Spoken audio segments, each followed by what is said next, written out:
Oke, Assalamualaikum warahmatullahi wabarakatuh. Selamat siang para peserta KKN tahun 2020 yang saya banggakan. Jadi pada materi pembekalan yang kedua ini, setelah materinya Pak Sudiono, saya akan menyampaikan materi tentang tata kelola kuliah kerja nyata. Nah, pada tahun ini, konsep KKN tahun ini memang berbeda dengan tahun yang kemarin karena kondisi pandemi COVID. Baik, materi yang akan saya sampaikan yaitu tentang tata kelola kuliah kerja nyata tematik. Jadi program kerja kuliah kerja nyata di Unikama ini di bawah kendali Lembaga Penelitian dan Pengabdian Masyarakat, dan kegiatan KKN tahun ini berbeda dengan tahun-tahun sebelumnya. Jadi di KKN tahun ini kita melakukan KKN tematik. Jadi KKN tematik itu merupakan salah satu jenis kegiatan program kegiatan pengabdian kepada masyarakat yang dilaksanakan oleh mahasiswa secara interdisipliner, institusional dan kemitraan. Nah, artinya semua mahasiswa yang ada di Unikama, semua mahasiswa yang berbagai jurusan mahasiswa yang ada di Unikama itu bisa berpartisipasi penuh di dalam kegiatan KKN ini. Nah, tema besar dari program KKN ini adalah meningkatkan ketangguhan masyarakat dalam menghadapi wabah COVID. Jadi kenapa kita membuat tema tentang peningkatan ketangguhan masyarakat? Nah, hal ini karena kita sesuaikan dengan program kerja pemerintah daerah, terutama Kota Malang yang saat ini sedang menggalakkan program Kampung Tangguh yang dikelola langsung oleh Universitas Brawijaya. Nah, tujuan dari program tersebut itu adalah untuk memberikan sebuah wawasan atau pengetahuan kepada masyarakat yang terdampak COVID-19. Nah, kita sebagai akademisi atau kaum akademisi ini memiliki tanggung jawab untuk membantu dan berpartisipasi dalam rangka mendukung pencegahan COVID-19 di Kota Malang terutama. Nah, atas dasar itulah, maka dari itu tema besar yang kita gunakan pada KKN tahun ini adalah meningkatkan ketangguhan masyarakat. Di Jawa Timur sendiri itu sebetulnya ada banyak sekali beberapa kampung tangguh yang sudah diplot oleh pemerintah. Ada kurang lebih sekitar 1.559 kampung tangguh, termasuk di Kota Malang atau di Malang Raya, yang semuanya itu memiliki program kerja yang bervariatif sesuai dengan kebutuhan daerah atau masyarakat yang ada di lokasi terdampak COVID. Nah, dari tema itu kita rumuskan lagi menjadi beberapa subtema. Ya, menjadi beberapa subtema. Ada yang subtema yang pertama adalah tentang kesehatan masyarakat, yang tema yang kedua yaitu tentang ketahanan psikologi, tema yang ketiga tentang ketahanan pangan, kemudian subtema yang keempat tentang ketahanan ekonomi masyarakat, kemudian supporting keselamatan masyarakat terhadap COVID-19, kemudian supporting pemahaman masyarakat tentang COVID-19, pendidikan selama COVID-19, dan yang terakhir adalah penyusunan sistem informasi. Nah, ke-8 subtema ini nanti ke-8 subtema ini nanti bisa dijadikan dasar terutama bagi mahasiswa yang sekarang sedang menempuh program KKN untuk menyusun program kerja. Nah, di sini di subtema ini sudah saya berikan beberapa contoh program kerja yang bisa Anda lakukan ketika di lapangan nanti. Selanjutnya nanti di materi yang ketiga akan dijelaskan teknis penyusunannya. Ini saya hanya memberikan contoh saja. Nah, jadi misalkan di subtema tentang kesehatan masyarakat di lapangan nanti sebetulnya nanti mahasiswa bisa membuat program kerja yang lebih bervariatif, misalkan membantu dalam pemeriksaan kesehatan masyarakat, kemudian membuat masker, membuat APD dan lain sebagainya. Dan masih banyak lagi. Kemudian di bidang ketahanan psikologi nanti mahasiswa bisa misalkan melakukan pendampingan kepada masyarakat dalam hal meningkatkan ketahanan jiwa. Nah, ini nanti mahasiswa misalkan dari bimbingan konseling nanti bisa masuk di subtema ini.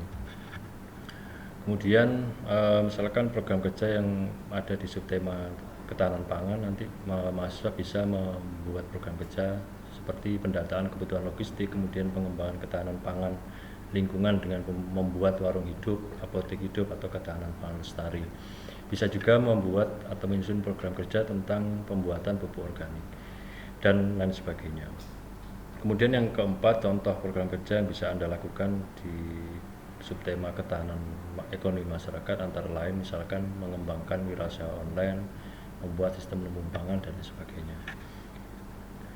Nah, ke-8 subtema ini nanti Anda diperbolehkan atau diwajibkan untuk memilih dua subtema, minimal 2. Jadi saya berharap nanti pemilihan subtema ini disesuaikan dengan kondisi di lapangan ya, kondisi lokasi KKN sesuai dengan kebutuhan. Karena di kampung tangguh yang tersebar di Kota Malang itu kebutuhannya berbeda-beda. Nah, saya sarankan nanti Anda kalau misalkan memilih lokasi KKN itu memilih di daerah-daerah yang sudah diplot sebagai kampung tangguh. Jangan takut ya, justru ketika Anda melaksanakan di KKN di daerah kampung tangguh itu nanti Anda malah ini mendapatkan atau memperoleh pengawasan yang lebih baik daripada Anda memilih lokasi KKN yang belum diplot sebagai daerah kampung tangguh. Ya, ini sangat beresiko. Nah, sehingga pada konsep KKN tahun ini perlu saya sampaikan juga Anda boleh melakukan kegiatan KKN secara mandiri maupun berkelompok. Jadi tidak harus kelompok. Kalau di KKN yang sebelumnya kan Anda melaksanakan KKN secara berkelompok, dan diharapkan lokasi KKN yang Anda pilih itu berdekatan dengan tempat tinggal Anda. Misalkan kalau ada mahasiswa yang rumahnya di Malang, ya silakan Anda melaksanakan KKN di Malang, di rumahnya ya gitu. Jadi nggak perlu jauh-jauh memilih lokasi KKN. Nah, bagi mahasiswa yang berasal dari luar Jawa yang sekarang tinggal di kontrakan atau di kos-kosan, nah sebaiknya Anda melaksanakan KKN di tempat kontrakan atau di kos-kosan Anda atau di lokasi tempat tinggal Anda. Nah, ini tujuannya adalah untuk mempermudah Anda melaksanakan program kerja kegiatan KKN. Karena di situasi saat ini kan masih belum normal ya, kondisinya masih belum stabil. Artinya belum stabil itu pemerintah masih menganjurkan kepada semua masyarakat ya, kepada semua masyarakat untuk senantiasa menjaga jarak, senantiasa mencuci tangan dan lain sebagainya. Nah, mengingat kondisi yang seperti ini, saya berharap sekali lagi Anda memilih lokasi KKN yang berada di lokasi tempat tinggal Anda sendiri. Nah, kemudian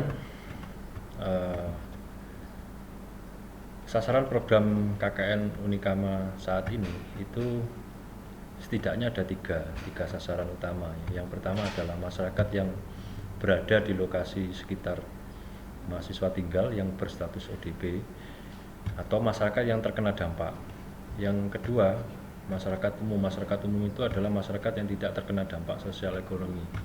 Nah, saat ini fakta di lapangan menunjukkan bahwa banyak sekali masyarakat yang nganggur akibat di PHK. Nah, mengapa mereka di PHK? Nah, itu karena produksi barang maupun jasa yang dihasilkan dari sebuah perusahaan itu semakin hari semakin menurun karena munculnya virus corona ini. Nah, sehingga kita perlu melakukan sebuah pendekatan yang intensif membantu masyarakat yang tidak terkena dampak sosial ekonomi ini. Kemudian sasaran yang ketiga adalah masyarakat yang berada di lokasi tempat mahasiswa berada saat ini yang rentan terhadap serangan COVID-19. Jadi sasaran yang ketiga, saya ulangi lagi, adalah masyarakat yang terkena dampak sosial. Nah, ini juga perlu kita lakukan pendekatan secara intensif. Nah, tujuannya agar mereka itu bisa survive dengan keadaan yang situasinya tidak mengenakan seperti yang saat ini kita rasakan bersama. Kemudian desain pelaksanaan KKN Unikama saat ini itu setidaknya ada 5 poin yang bisa saya sampaikan. Yang pertama, nanti sebelum Anda melakukan KKN, saya berharap nanti Anda melakukan koordinasi terlebih dahulu dengan perangkat desa atau kelurahan yang Anda pilih sebagai lokasi KKN, dengan menyertakan surat pengantar yang dikeluarkan oleh LPPM. Tapi sebaiknya sebelum Anda mengajukan surat pengantar yang dikeluarkan oleh LPPM, Anda berkoordinasi terlebih dahulu secara lisan kepada perangkat desa di sana. Nah, jika Anda melaksanakan kegiatan KKN di sekitar rumah Anda sendiri, saya pikir tidak sulit. Kemudian yang kedua, nanti setelah Anda menentukan lokasi, nanti Anda akan kami beritahu siapa DPL Anda. Nah, penugasan dosen pendamping lapangan yang nanti mendampingi Anda itu nanti disesuaikan dengan pelaksanaan KKN mahasiswa. Kemudian pemilihan lokasi dan kegiatan diajukan oleh mahasiswa dengan persetujuan DPL. Nah, jadi nanti setelah Anda melakukan observasi, melakukan kontak dengan kelurahan, nanti silahkan hasilnya disampaikan kepada DPL. Nah, kemudian nanti DPL akan memberitahu kami, mengkonfirmasi ke LPPM untuk dibuatkan surat pengantar atau surat izin. Kemudian yang keempat, mahasiswa boleh melakukan KKN secara mandiri atau kelompok. Kalau misalkan kelompok maksimal 5 orang. Kalaupun misalkan nanti Anda ingin membentuk kelompok lebih dari 5 orang, tidak masalah, asalkan betul-betul urgent. Kalau tidak terlalu urgent, sebaiknya satu kelompok 5 orang, maksimal 5 orang. Nah, ini tujuannya apa? Tujuannya ya agar Anda ini bisa kerja Anda di lapangan nanti biar maksimal. Karena KKN tahun ini kan teknis di lapangannya berbeda ya. Kalau dulu di tahun kemarin, KKN yang reguler kemarin Anda boleh melaksanakan atau mengerjakan program yang sudah Anda susun secara kolektif, secara bersama-sama di lapangan, terjun di lapangan secara bersama-sama. Nah, sekarang kan tidak boleh seperti itu. Nah, sehingga pembentukan kelompok ini juga saya pikir perlu Anda cermati agar nanti di lapangan Anda bisa melaksanakan program kerja KKN Anda dengan baik. Kemudian yang kelima, mahasiswa menentukan kegiatan minimal memilih 2 subbab. Nah, ini sudah saya sampaikan di awal, jadi minimal Anda memilih 2 subtema saja, tidak boleh 1. Syukur-syukur semua subtema Anda pilih, tapi kayaknya nggak mungkin. Terus mumpung saya ingat, kalau bisa program kerja yang Anda susun itu tidak perlu yang terlalu istilahnya muluk-muluk ya. Yang penting logis dan rasional, yang penting terukur. Nah, nanti di materi yang ketiga Anda akan diberitahu, dijelaskan bagaimana teknis menyusun program kerja KKN. Ya, kalau dari saya misalkan Anda membuat yang sering saya sampaikan, kalau misalkan di bidang pendidikan misalkan nanti Anda bisa membantu guru-guru di sana untuk membuat media penugasan yang bisa diberikan oleh guru kepada siswa, yang isi tugasnya itu misalkan bentuk tugasnya misalkan berupa poster atau video-video yang isinya misalkan berisikan tentang konten-konten himbauan pencegahan COVID-19. Nah, ini bisa Anda lakukan di sana kalau di bidang pendidikan. Ya, bisa juga nanti Anda di sana memberikan pelatihan pada guru-guru di sekolah. Ini di bidang pendidikan ya. Bagaimana cara melaksanakan pembelajaran daring yang baik dan benar. Kira-kira begitu. Kemudian misalkan juga yang proker yang paling mudah, misalkan Anda mengajari guru-guru di sekolah ya, tentang bagaimana cara mengoperasionalkan program-program, misalkan program-program pembelajaran daring, misalkan kayak menggunakan Zoom, Google Meet, atau mengajari bagaimana cara menggunakan atau membuat PowerPoint yang baik. Nah, PowerPoint mungkin bagi Anda sepele, tapi di daerah-daerah yang di pinggiran banyak sekali guru-guru yang tidak bisa atau mengoperasionalkan PowerPoint. Nah, ini kan nggak sulit ya, bisa dilakukan. Dan masih banyak lagi. Kemudian penetapan jenis kegiatan mahasiswa. Nah, yang pertama nanti Anda harus datang ke daerah lokasi tempat KKN yang sudah Anda tentukan atau masyarakat yang terkena dampak tadi itu. Jangan lupa nanti Anda ketika melakukan observasi atau melakukan negosiasi dengan perangkat desa, Anda mendokumentasikan aktivitas Anda menggunakan logbook ya. Jadi nanti akan kami siapkan logbooknya, format logbooknya. Jadi logbook itu merupakan buku yang bisa Anda gunakan untuk mencatat semua aktivitas Anda di lapangan, mulai dari tahap persiapan, pelaksanaan sampai penilaian. Jadi, kemudian jangan lupa dilengkapi juga dengan dokumentasi berupa foto. Nah, jadi apa yang Anda lakukan jangan lupa dituliskan di logbook, kemudian melampirkan foto-foto kegiatan atau perilaku Anda ketika di lapangan. Kemudian setelah jumlah dan jenis setelah Anda melakukan musyawarah dengan pihak kelurahan, jumlah dan jenis kegiatan KKN ditetapkan secara proporsional sesuai yang mampu dilakukan oleh mahasiswa berdasarkan kebutuhan masyarakat. Jadi nanti misalkan setelah Anda mendapatkan surat izin, Anda sudah berada di lokasi KKN, nanti Anda bersama DPL bisa mulai menyusun program kerja yang bisa Anda lakukan di sana sesuai dengan kebutuhan masyarakat. Jadi tidak perlu memaksa. Kalau misalkan program kerjanya bisa dilakukan hanya dalam waktu 2 minggu misalkan atau 3 minggu ya sih nggak apa-apa. Jadi penetapan jenis kegiatan mahasiswa nanti sebelum Anda menyusun program kerja itu sebaiknya Anda berbicara terlebih dahulu atau mengunjungi tempat lokasi KKN. Di sana nanti silakan Anda misalkan menemui Pak Lurahnya atau Pak Kepala Desanya, membicarakan tentang maksud dan tujuan Anda datang ke sana. Nah, maksud dan tujuan Anda ke sana kan sudah jelas, yaitu melaksanakan kegiatan KKN tematik.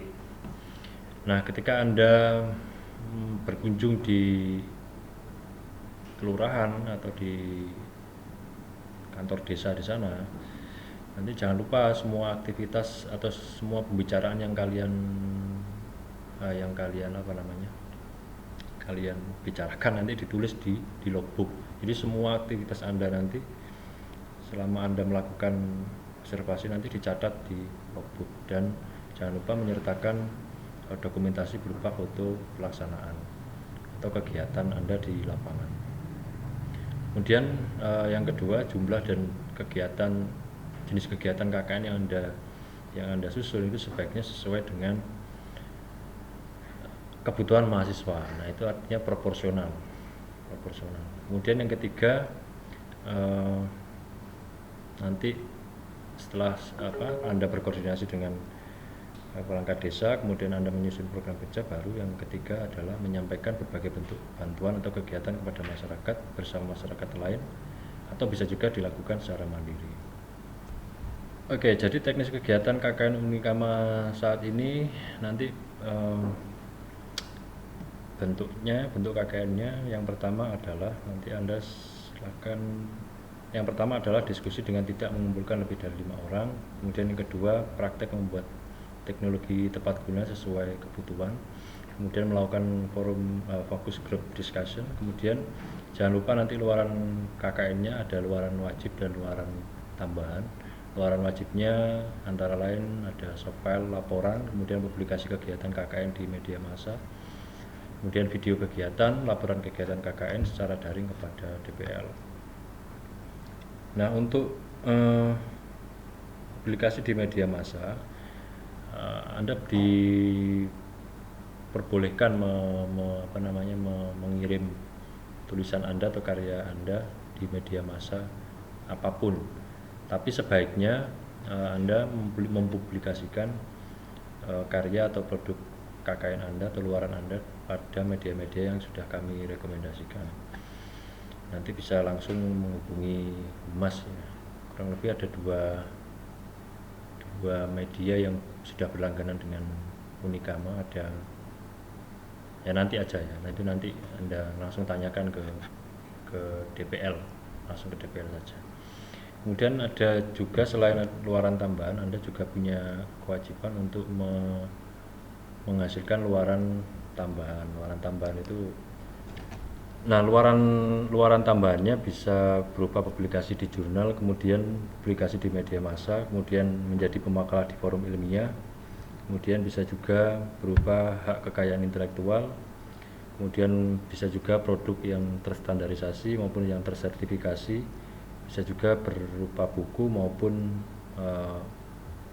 luaran tambahan berupa mitra yang berbadan hukum. Nah, itu semua merupakan luaran tambahan yang bisa Anda laporkan kepada kami di LPPM. Kemudian tanggung jawab DPL nanti di lapangan yang pertama adalah mengkoordinasikan segala persiapan yang mewadahi sesuai dengan program kerja yang diajukan mahasiswa.